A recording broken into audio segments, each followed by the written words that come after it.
Alors dans cette vidéo, sur le montage que j'ai fait, donc sur la breadboard, on va faire des mesures de tension, des mesures d'intensité, des mesures de résistance électrique, et après on verra la loi d'Ohm et les formules pour calculer la puissance électrique. Alors pour faire des mesures de tension, des mesures d'intensité et des mesures de résistance, je vais devoir utiliser ce que l'on appelle un multimètre. Donc sur la photo là, tu peux voir un multimètre. Sur ce multimètre, tu as la possibilité de mesurer donc différentes grandeurs physiques. Alors dans un premier temps, je vais mesurer la tension qu'il y a sur l'Arduino. Donc la tension est continue, donc je vais mettre le sélecteur du multimètre sur la tension continue. Ici, on a la tension alternative. Lorsque je vais mesurer une intensité, je vais mettre le sélecteur sur milliampères, car je peux mesurer aussi des microampères et je peux même mesurer des ampères. Donc à noter que lorsque l'on mesure des milliampères ou des microampères, le câble qu'il y a ici, il faut le mettre sur cette entrée-là. Et lorsque l'on mesure des valeurs qui vont jusqu'à 10 ampères, ce câble qui est ici, il faut le mettre sur cette entrée-là, 10 ampères. Donc là actuellement le câble il est sur l'entrée volt ohm, donc résistance. Et lorsque je vais mesurer une résistance, je mettrai donc le sélecteur ici sur ohm. Après ici on a un bouton range, donc le calibre se sélectionne automatiquement, mais on peut forcer la plage de résolution. Par exemple si on veut des ohms, des kilo-ohms, etc. Là on peut voir les pointes de touche avec lesquelles je vais mesurer les valeurs sur le circuit électrique. Alors j'ai raccordé le câble USB sur l'Arduino, donc la carte est sous tension. Je positionne le sélecteur du multimètre sur tension continue, car sur l'Arduino le 5V provient du PC et c'est une tension continue. J'appuie sur le bouton range et on peut voir que je fais défiler les différents calibres possibles. Alors, pour pouvoir faire une mesure de tension sur les colonnes plus et moins de la breadboard, je vais prendre deux de ces petits picots. Donc, dans la boîte du starter kit officiel, tu as une barrette de ce style-là. Donc, j'en ai coupé deux petits picots. Et donc, ces deux picots, je vais pouvoir les enfoncer dans la breadboard. Et donc, comme ça, je vais pouvoir mettre mes pointes de touche, un sur le plus et un sur le moins. Et donc, je vais pouvoir prendre la tension comme ça. Car sinon, il n'est pas possible de prendre une mesure de tension directement sur les colonnes plus et moins de la breadboard, parce qu'on n'a pas accès aux pièces nues qui sont sous tension. Dans la boîte, ils appellent ça une barrette de connecteur mâle. Je choisis le bon calibre en appuyant sur Range.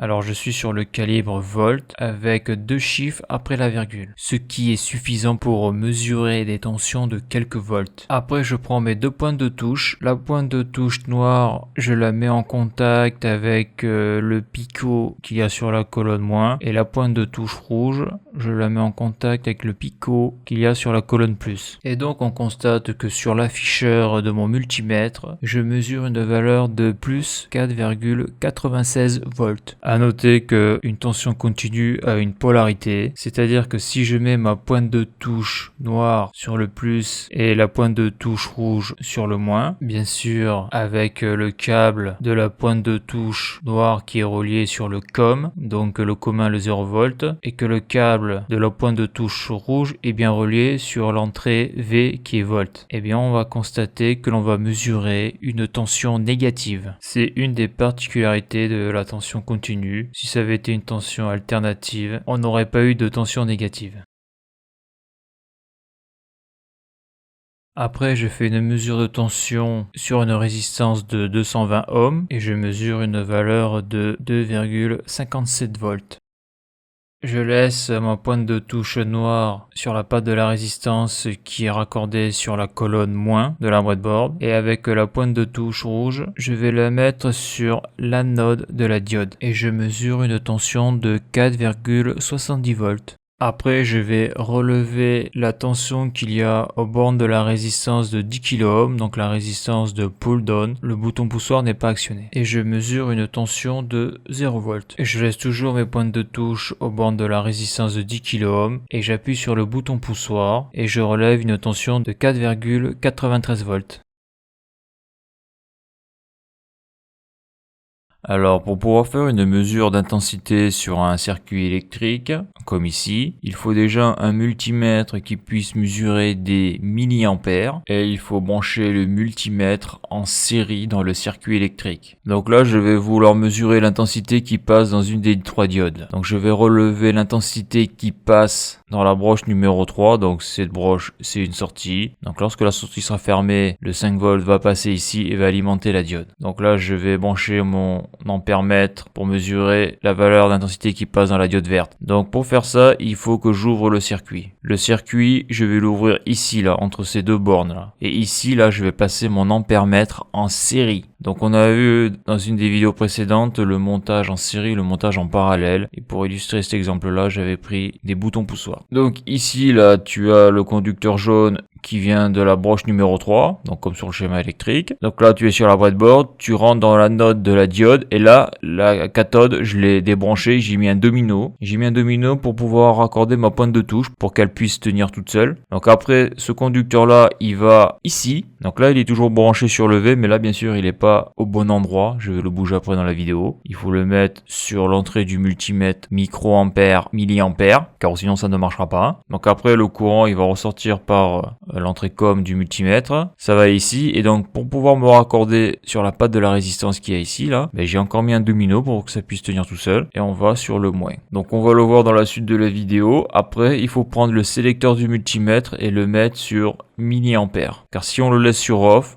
lorsque je vais mettre l'Arduino sous tension, eh bien on verra que la diode restera éteinte, car le multimètre est à l'arrêt. Donc il faut mettre son multimètre ou son ampèremètre en série, donc sur la boucle où on veut mesurer le courant qui passe. Sachant que lorsque les intensités sont beaucoup plus élevées, par exemple lorsque l'on travaille sur du courant fort, c'est-à-dire du 230 volts par exemple, et bien là on va pouvoir utiliser une pince ampèrmétrique. On n'aura pas besoin d'ouvrir le circuit électrique pour faire une mesure d'intensité. Mais là, comme les intensités sont extrêmement faibles, on est obligé d'ouvrir le circuit dans ce cas-là. Car en instrumentation, quand tu veux mesurer une intensité qui passe dans une boucle, donc une boucle de courant, il y a un moyen détourné de connaître l'intensité qui passe dedans sans ouvrir le circuit électrique, en mesurant une tension au bord d'une résistance. À partir du moment où tu connais la valeur de la résistance et que tu connais la tension qu'il y a au bord de cette résistance, alors avec la loi d'Ohm, U égale RI, eh bien tu connais l'intensité qui passe dans le circuit. Donc à la fin de la vidéo, on verra les petits calculs de base avec la loi d'Ohm. Alors je branche mon câble USB pour alimenter l'Arduino. Je constate que la diode verte reste éteinte alors qu'elle devrait être allumée, vu que je n'appuie pas sur le bouton poussoir. Donc déjà, il faut brancher le cordon au bon endroit sur le multimètre. Donc je vais déplacer le cordon de l'entrée volt à l'entrée microampère, milliampère. La diode verte reste toujours éteinte. Et donc je vais tourner le sélecteur de la position off à la position milliampère. Je constate que la diode verte s'allume et que le multimètre m'indique une valeur de 11,12 mA. Donc ça, c'est l'intensité qui passe dans cette boucle du circuit électrique là. Et grâce à l'intensité, comme on a la tension, on peut aussi calculer la puissance qui passe dans cette boucle du circuit. Et lorsque la diode est éteinte, on constate que la valeur de l'intensité est de 0 mA.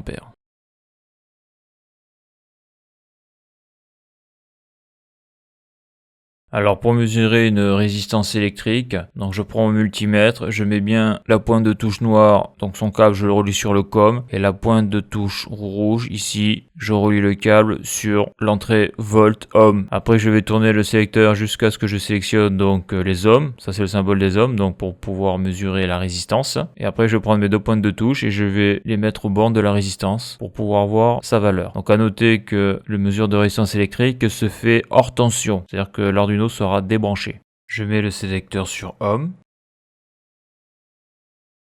Je mets en contact mes deux pointes de touche ensemble. Le résultat attendu est une valeur de 0 ohm.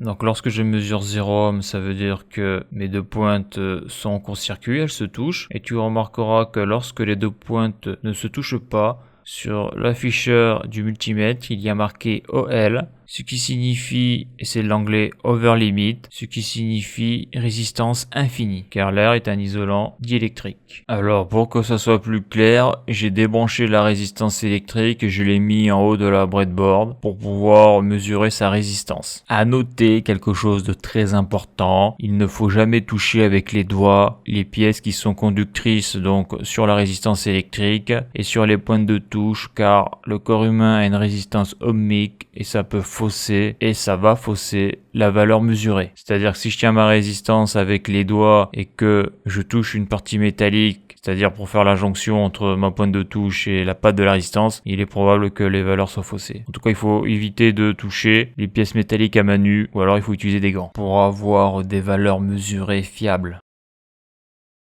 Donc là, tu peux voir qu'avec ma pointe de touche, je touche une des pattes de la résistance, et avec l'autre pointe de touche, je touche l'autre patte de la résistance. Mes mains ne touchent pas les pièces conductrices. Et là, on peut voir que je mesure une valeur de 0. Alors lorsqu'il y a un point, et qu'ici il n'y a rien, ça veut dire que c'est 0,217 kOhm. Et donc à noter que les résistances qui sont cirées avec les diodes ont une valeur de 220 ohms. Et donc maintenant, je vais mesurer la valeur de la résistance de pull down, qui doit faire 10 kOhm.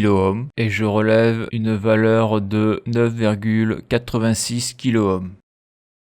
À noter, lorsque tu fais une mesure de résistance, il vaut mieux que le circuit soit ouvert ou que la résistance soit décalée d'un des deux côtés. Donc là, tu vois que je mesure la valeur de résistance directement sur la résistance de pull down sans enlever une patte de la breadboard. Donc ça, c'est surtout très important lorsque l'on fait du dépannage, par exemple, qu'on est sur un circuit de commande. Et donc ce circuit de commande est alimenté par le biais d'un transformateur de tension. Donc on est sur le secondaire. Et si on n'ouvre pas les disjoncteurs du secondaire, eh bien ça peut reboucler par le transformateur. Et donc on peut avoir des valeurs complètement bidons. Sachant que bien sûr, si on intervient sur un circuit de commande pour faire des mesures sur le secondaire, peut-être qu'on aura coupé l'alimentation, soit du secondaire, du transformateur, ou alors directement sur le primaire. Donc il faut jamais oublier que lorsque l'on fait des relevés de valeurs de résistance, ne jamais oublier que si le circuit est bouclé, si le circuit est fermé, les valeurs risquent d'être fausses. Donc on a la formule U égale RI. U c'est des volts, R c'est des ohms, et I c'est l'intensité. Donc R égale U sur I et I égale U sur R. Alors sur Arduino, U égale 5 volts, on est sur une tension continue. La résistance fait 220 ohms, donc c'est la résistance qui est en série avec la diode. Donc si je calcule l'intensité, donc I égale U sur R, I égale 5 volts sur 220 ohms, I égale 0,023 ampères. Donc I égale 23 milliampères. Alors ce que je veux rajouter dans la vidéo, là où j'avais placé l'ampère-mètre, j'avais mesuré une valeur de 11,12 milliampères. Et j'avais mesuré une tension de 2,57 volts. Donc la résistance doit faire R égale U sur I, R égale 2,57 divisé par 0,011 ampères, et donc R égale 233 ohms. Donc la valeur théorique c'est 220 ohms, la valeur que j'avais mesurée avec le multimètre était de 217 ohms, et la valeur trouvée par le calcul en utilisant l'intensité que j'ai relevée et la tension que j'ai relevée est de 233 ohms. Donc à noter aussi, une intensité sur un circuit en série est identique donc sur toute la boucle, hein. C'est-à-dire que si je trouve 11 mA entre la diode et la résistance, et bien entre la résistance et la breadboard, je dois trouver la même valeur d'intensité. C'est ce que ça veut dire, que l'intensité est la même en tout point du circuit lorsque les éléments sont raccordés en série. Donc là, il y a une petite erreur, je pense, en tout cas au niveau du relevé de mesure, car d'après le calcul sur la boucle, je dois avoir 23 mA, et avec mon testeur, mon multimètre, je relève une mesure de 11 mA, ce qui est pas normal. Je devrais avoir une intensité de 23 mA.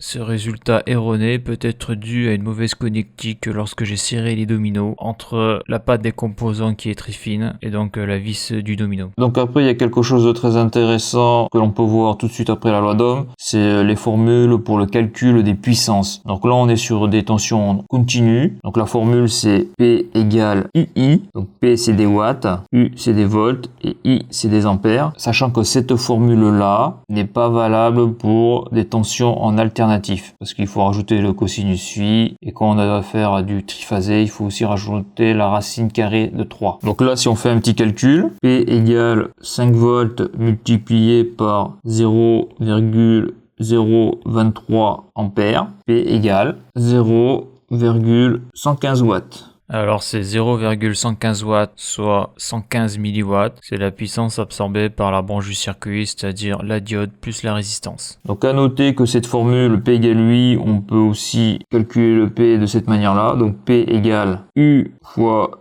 U sur R. Donc là, le U sur R ici, là, il vient d'ici, car I égale U sur R. Donc le I, je vais le remplacer par U sur R. Bien sûr, ça se simplifie. P égale U au carré sur R. Donc ça veut dire que tu peux calculer une puissance juste en connaissant la tension et la résistance. Tu n'as pas besoin de l'intensité. Et donc je vais rajouter que P égale donc U. Donc le U qui est ici, je vais le remplacer par le RI. P égale RI fois I. Car ici, là, j'ai I. Et donc je simplifie, ça fait P égale RI au carré. Donc à noter que ces formules P égale UI, P égale U au carré sur R et P égale RI au carré, eh bien ça c'est des formules que l'on peut te demander lorsque par exemple tu fais des entretiens d'embauche, par exemple pour travailler dans la maintenance, dans le génie climatique, des fois dans les grosses sociétés. Dans le parcours de recrutement, tu vas avoir à un moment donné des tests théoriques à faire, donc ça dure entre 2 heures, 2 heures et demie, et donc tu peux avoir ce genre de questions là, parce que ça fait partie de la